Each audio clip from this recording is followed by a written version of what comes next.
এখনো পর্যন্ত ঢাকা বিশ্ববিদ্যালয় কর্তৃপক্ষ একটা শান্তিপূর্ণভাবে এখানে মনোনয়ন ফর্ম উঠেছে, সকল পক্ষই কিন্তু শান্তিপূর্ণভাবে এখানে তাদের প্রার্থিতা ঘোষণা করছে। তো আশা করি যে নির্বাচনী পুরো সময়টাই আসলে এরকম শান্তিপূর্ণ এবং অংশগ্রহণমূলক পরিবেশটা থাকবে এবং বিশ্ববিদ্যালয় প্রশাসনের পক্ষ থেকে আমরা সকল ধরনের সাপোর্ট পাবো।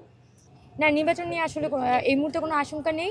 আমরা যেটা আশা করি যে ভোটাররা যাতে নির্বিঘ্নে ভোট দিতে আসতে পারে, এই ধরনের পরিবেশটা আসলে এনশোর করবেন। কারণ অনেক স্টুডেন্টদেরই আসলে পরীক্ষা চলছে, সেই জায়গা থেকে আমাদের যে প্রশাসন পরীক্ষার সাথে সামঞ্জস্য রেখে এই যে ভোটের দিনটি কিভাবে করে পরীক্ষাগুলোর ব্যাপারে সিদ্ধান্ত নেওয়া যায় সেইভাবে এবং ভোটাররা যাতে ভোট কেন্দ্রে আসতে আগ্রহী বোধ করে এবং সর্বোচ্চ অংশগ্রহণমূলক ভোট এটা হতে পারে, ইতিহাসে সর্বোচ্চ কাস্টিং যাতে হচ্ছে এই বছর হয়, সেটাই হচ্ছে প্রশাসনের পক্ষ থেকে নিশ্চিত করতে হবে।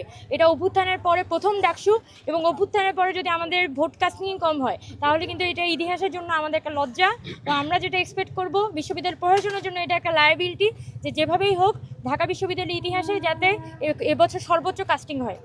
এখানে তো বিশ্ববিদ্যালয়ের প্রশাসনের পক্ষ থেকে মেয়েদের হলগুলো যেহেতু দূরে তার বাসের ব্যবস্থা করবে এটা বলেছে।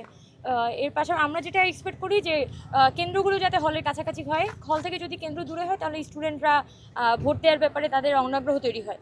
তো অবশ্যই আমরা যেটা আশা করব যে ভোট কেন্দ্র সংখ্যা বাড়ানো এবং কেন্দ্রগুলো আরও বেশি হলের কাছাকাছি আনা, তাহলে স্টুডেন্ট যাতে ভোটাররা আগ্রহী বোধ করে।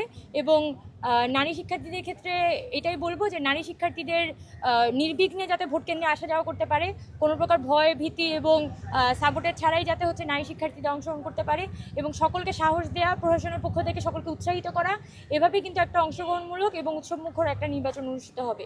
আরেকটা কথা এখানে বলতে চাই, যেখানে অনাবাসিক শিক্ষার্থীরা আছে, অনাবাসিক শিক্ষার্থীরা কিন্তু ঢাকা বিশ্ববিদ্যালয়ের প্রায় 50%-এর মতো পোর্শন, এবং যদি অনাবাসিক শিক্ষার্থীদের জন্য প্রতি মুহূর্তে এখানে বাস রুট থেকে শুরু করে প্রতি জায়গায় হচ্ছে যে নির্বিঘ্নে চলাচলের সুবিধাটা রাখা হয়, তাহলে আমি মনে করি যে এখানে অনাবাসিক শিক্ষার্থীরা খুবই আগ্রহী বোধ করবে।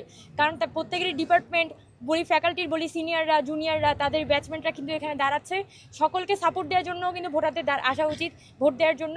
এবং আমরা আশা করব যে এখানে বিশ্ববিদ্যালয় প্রশাসন সকল পক্ষের শিক্ষার্থীদের কথা চিন্তা করে ভোট কেন্দ্রের যে পরিবেশটা সেটাকে আরও বেশি অংশগ্রহণমূলক এবং আরও বেশি হচ্ছে যে স্টুডেন্টদের জন্য কি বলা যায় সেফ করে তুলবে।